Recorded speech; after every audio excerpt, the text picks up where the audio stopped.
Hello, everybody, and welcome back to a lecture series. I'm Ted, your host, and we're going to continue right along where we last left off in the last lecture. In our last lecture, um, we looked at the rise of states and the conditions necessary for states in the Indus River Valley, in the Nile River Valley, and of course along the Tigris and the Euphrates rivers. In this lecture, we're going to return our focus to Mesopotamia, really, to the ancient Near East, um, to the areas along the Tigris and Euphrates, and we'll focus in on developments there. Now, to begin with, I would like to state that our course is going to focus on the Near East, on the Mesopotamia, because this is the location where the first large cities were built. This area is also seen as the nexus or the point of origin for really Western civilization. All of these achievements will later be imported by the Greeks. Greek achievements will be imported by the Romans, and Roman achievements will be taken up by the Germanic tribes that developed the early states, the early kingdoms of Western and Central Europe. Um, French, Spanish, Italian, German, and of course British civilizations, British cultures can all, in one form or another, trace their origins back to the developments of southern Mesopotamia, and also Islamic civilization as well. Arab culture um, can also trace its origins back to developments uh, along oh well, not really along, but from the sort of actions or the achievements of the Sumerians and the Akkadians. And but that being said, I'd like to dive right into it. Um, Let me just start by saying, let me just add one more thing, and that is the ancient Near East has been extremely influential on all of world history. And I also want to highlight geography because geography plays a distinct role on the development of states, and the unique geography of the ancient Near East created cultural norms that lasted for thousands of years. The ancient Near East shares this distinction with other great riverine civilizations. And riverine is simply river based. And these civilizations would include Egypt, China, and India. Civilization was fundamentally shaped by its environments. All of those civilizations were fundamentally shaped by their environments. The ancient Near East was comprised of the lands of the contemporary nations of Iran, Iraq, Syria, Lebanon, Jordan, Israel, and Palestine. You can also add Turkey to that list as well. You can also add, as a foot of good measure, you can add Armenia and the other states of the Caucasus Mountains.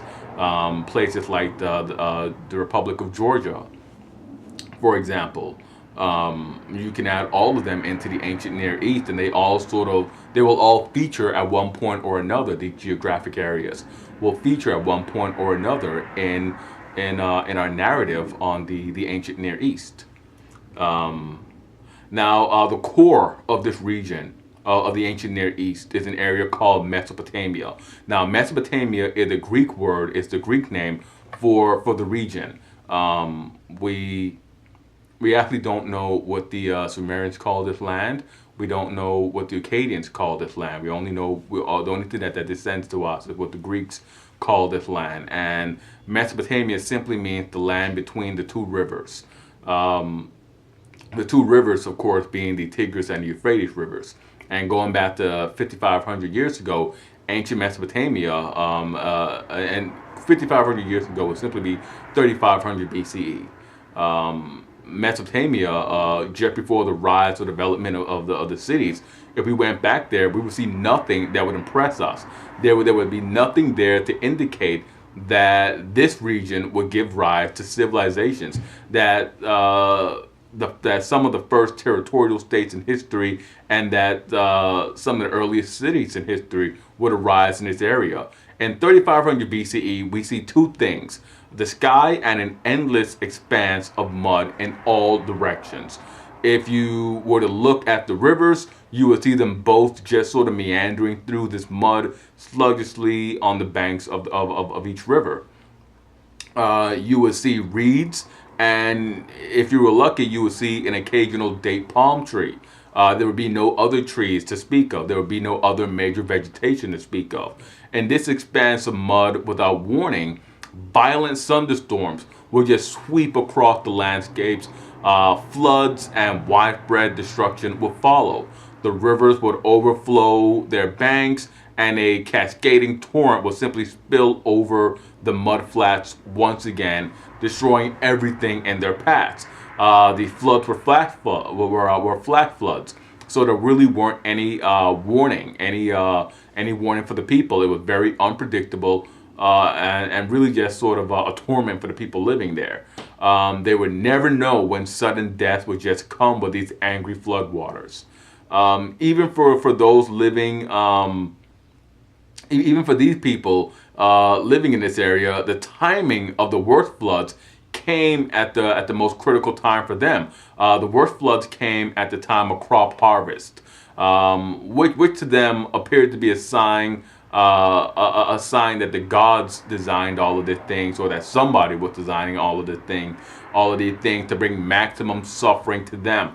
An unfortunate farmer would see the crops that he had painstakingly nurtured all through the year simply washed away in the waters. In this landscape, we will get the birth of the first earliest of the earliest civilizations in Mesopotamia. This was a harsh land that is poor in nearly every every natural resource except for mud and food production. Everything was a struggle against nature for the people, and destruction was always on the horizon, striking without warning. Now, let us suppose that one day in the mudflats, we have an inhabitant. One day, an inhabitant of the mudflats that we will call Ted. Ted travels across the land, and Ted goes farther than anyone from his village ever had. He reaches the end of the mudflats and encounters villages just like his own. And he's astonished by what he finds when he sees at the end of his journey. When he reaches the end of the mudflats, he sees these huge slabs of stones just jutting upwards out of the mud. What he sees are the Zagros Mountains in northern Mesopotamia. And looking around, he notices that the rivers that are the source of life and death on the mudflats all come from the mountains, along with the storms and the floods. And from those environmental observations, Ted and his neighbors and all of the other villages that he comes across, they can all deduce that the mountains are the home of the gods. Gods who, from the heights of their mountains, simply peer down on humanity, on mankind, sort of just wallowing in the mud, scratching out a meager existence. This view will go on to inspire the ancient Mesopotamians to link their earliest gods to the sky, the mountains, the storms, and of course agriculture. Their chief god was a god called En, and En was a sky god. The next sort of prime or chief deity was a god called Enlil. Enlil is known as Lord Wind. He was a storm god. Many of the later Mesopotamian texts describe the frightening power that the storm produced in this region. These characteristics that shaped the development of the religion also shapes the way the locals view the world. They view the world as animate and infused with a myriad of deities. When calamity befalls them through a natural disaster, they will not view it as random, but at the will of a god.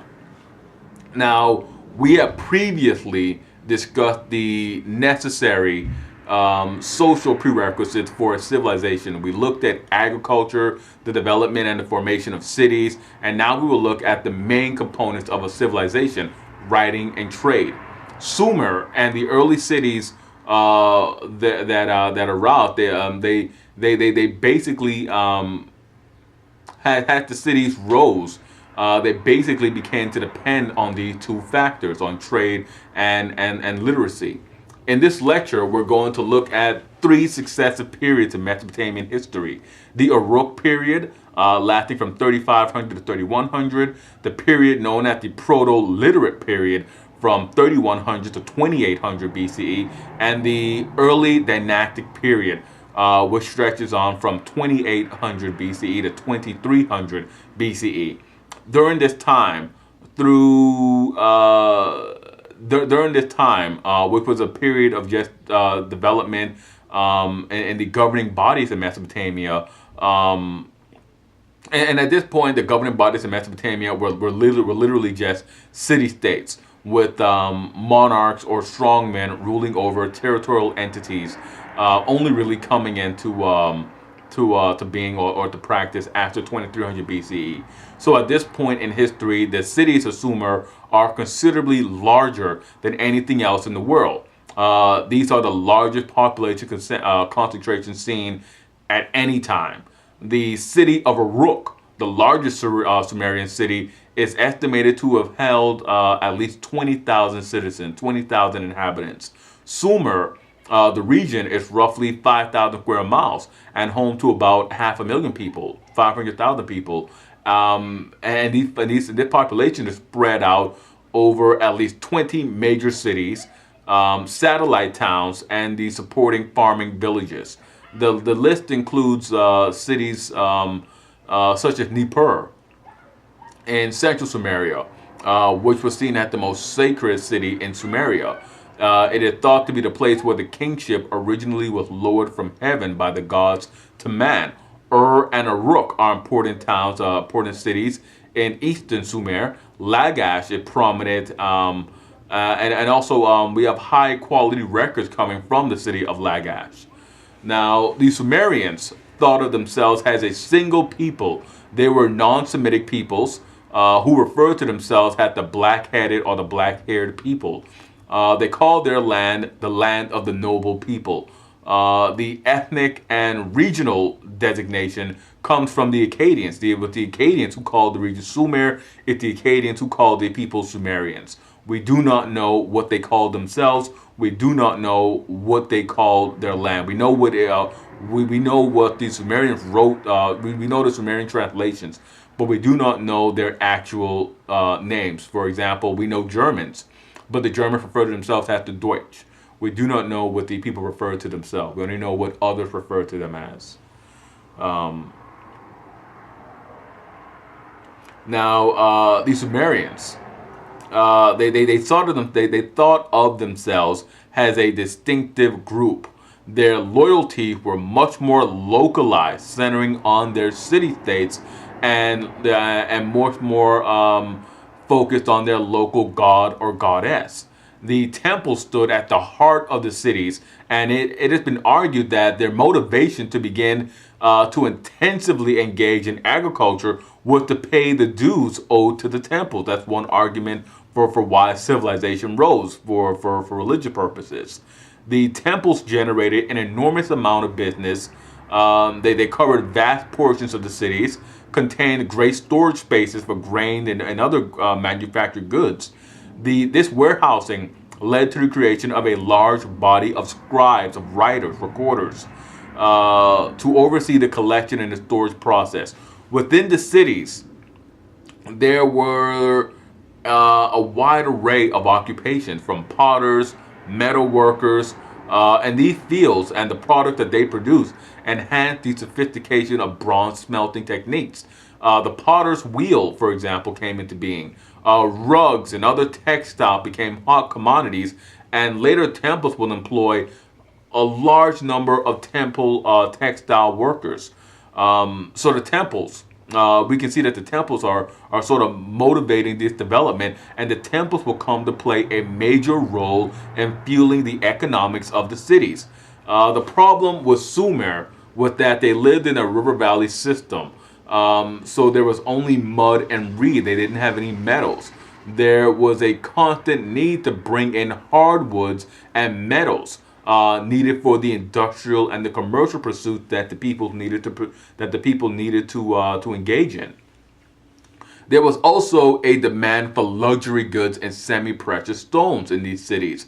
The only way to get these was to develop trade networks, and to import them from regions such as modern-day Iran, and of course the eastern shores of the Mediterranean, and of course Asia Minor. Though those were the only areas that they could get these goods, and trade networking was the only way for them to receive these goods. So the result of this trade, which began in the Uruk period, with that manufactured goods began to go out from Sumer. Goods such as date wine, which was greatly appreciated by all their trade partners, all their neighbors. Rugs, textiles, beads, breads, furniture, bronze weapons, jewelry, ceramics. All of these trade goods began to flow out of Sumer in exchange for hardwoods and metals and semi-precious stones and other goods of vital necessity to ancient Sumer. The trade for resources will also stimulate the development of Neolithic villages outside of Sumer. As these people began to see that Sumer is prospering, they began to adapt the characteristics of the Sumerian city-state. They began to expand their own social or civic institutions to gain a share of the wealth that is being generated from all of the trade. Now, the Sumerians also maintained a replenishment system in the river valley plains to replace population losses due to fevers and floods. The trade network spreads Mesopotamian civilization across the ancient Near East. The merchants of Sumer are remarkable. They very quickly make their way to Egypt and into the eastern shores of the Levant, of the Mediterranean Sea. They were not independent businessmen, though. They were agents of their respective cities, and they were accompanied by armed retinues and by trains of mules. And mules were the preferred pack animals at this point. The earliest domestications were the earliest domesticated mules were bred from donkeys and horses. And they bred donkeys and horses to produce the mules specifically. All commerce and travel was done by walking, mule, or riverboat. To launch and sustain these trade retinues, they needed serious organizations, and here the temples took the lead. Every great Sumerian temple was staffed by a priestly order within their local priesthood. A figure known as an N would be responsible for the management of the city and the direction of the city's economics, as opposed to the religious and rituals of the city. Though those duties would be taken up by other priests. The Ns would eventually rise to become the kings or the local elite, the dynast of their local cities. Now the merchants were also divided into partnerships by the priestly families of the cities. These partnerships were large consortiums backed by the full weight of their local city, and trade was of immediate concern to everybody involved in the city. The earliest battles that we know of were concerning access to trade routes. They were not really for territorial conquest. They were mainly to preserve a city's right to exercise full control over trade routes. They were of a very strategic economic nature. And interestingly enough, the earliest battles actually do contain chariots, but these are not horse-drawn chariots or even metal chariots. These are wooden structures that were pulled by donkeys. And we don't know what the exact function of these early chariots were. Many assume they were simply a prestige vehicle that would allow an elite to arrive in style to the battlefield to lead the forces of a local city into battle. But we do not know how they actually operated in combat or if they were used in combat at all. The pattern set up here was that the cities of Mesopotamia can only exist if there are very far-reaching and complicated systems of trade. Trade and agriculture surpluses created the perfect conditions for writing. In Sumer, we have the stages of writing development. That is moving from pictograph, from pictures, to written script, unfolding and really finishing up by 2800 BCE. So there were a number of reasons that go into the spurring or the development of writing, of written documents. One was economic. There was a very real need to keep a track, to keep control over inventories, to track the scale of trade that the temple were engaged in. The Sumerian language was also very well suited to make the jump from being spoken to being written. The Sumerian language was an agglutinative language, meaning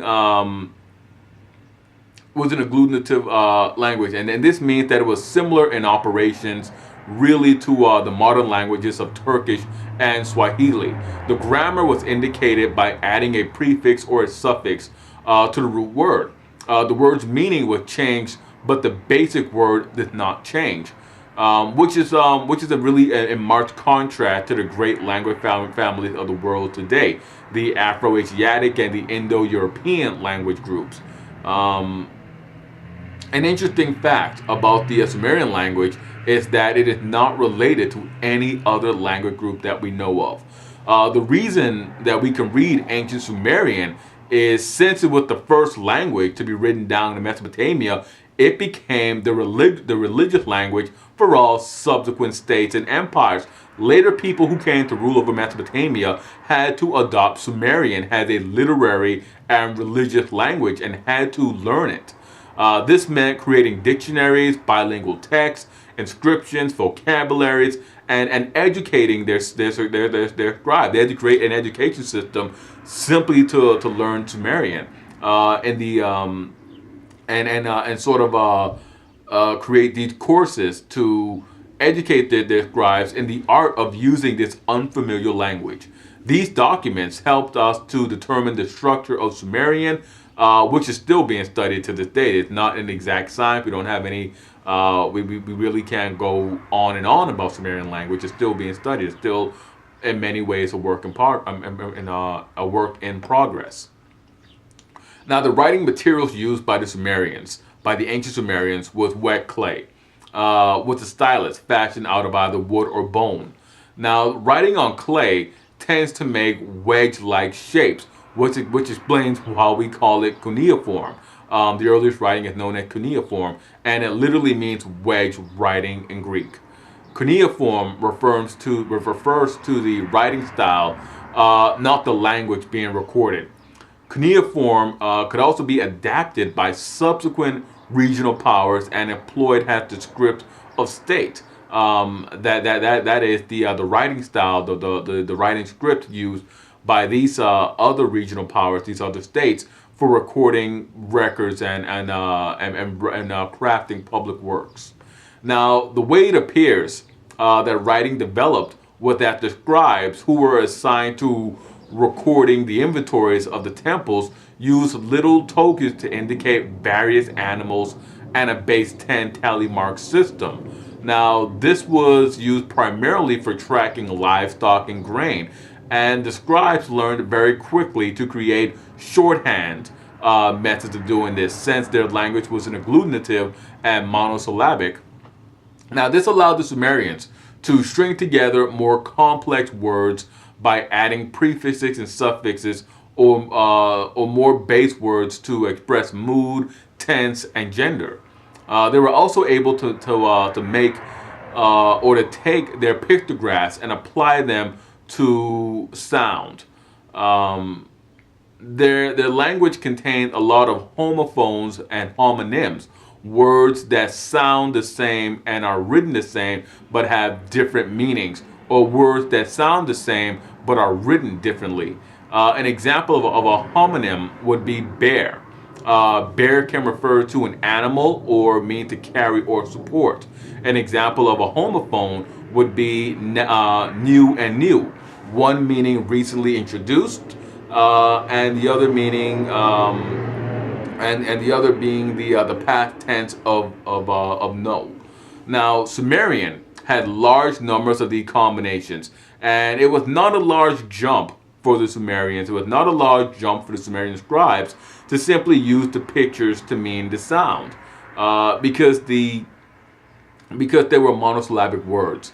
They took the concept further by using the pictographs to represent an idea.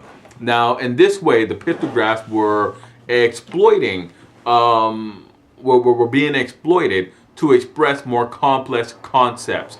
Now, the scribes, the scribes then began to devise a whole new set of pictographs that they used to express sounds or groups of sounds. A major development, to be sure, for writing. This was a revolution of the first order.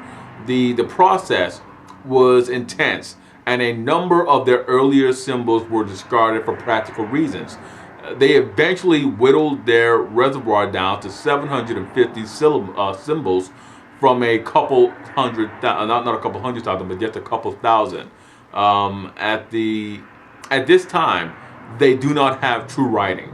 They are still using pictographs to symbolize actions, using a head or a bowl to write or to indicate to eat, or a hand and a pitchfork to indicate or to write farming or to farm. They're close though. They're very close to breakthrough in writing. The drawback to their system was that they could not express complicated sentences. They could not express or create subordinate clauses. They could not express mood or tense. They were advancing, but they were still at a very basic level. And with that, I'll break here, and we'll come back and we'll continue on with our look at developments in ancient Sumeria. We'll come back and we will continue to look at the development, at the rise of these ancient Sumerians and their quest to create true writing. As always, I am Ted. Hit like, subscribe, and comment, and let me know what you thought about this lecture.